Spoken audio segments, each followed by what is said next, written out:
eh nane ona yakdu yakatak diren yakdu yakatak ritoro regen kejerbal nani diren yakdu yakatak ilo yalin pugo chalalaujan tamelelin yakdu yakatak chidri amai rigadel rimalile troar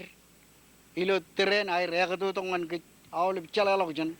emilo diren ay yakdagi nai koppan paras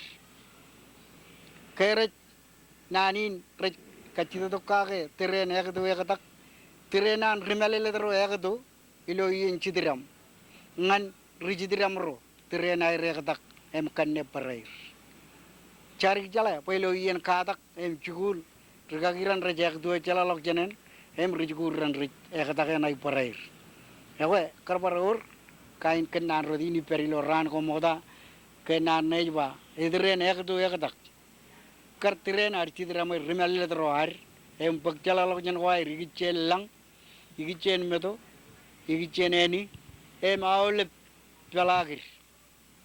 chejbak archala lokjen jan ritoro har chigen jap chabarin ai jo em chala tayo elang chep relong ien kadak em ien kadak ne rajana dan tren yakdu chen rimalile tro em tren yakatak ngan rijaji lokjen nani ne bayan lat em cej kanan kejar balewot nganar kanono kaga igichen iroj rar bo irojim chala irot rajala liguman irot rajala meto irot rajala lang em irot rajala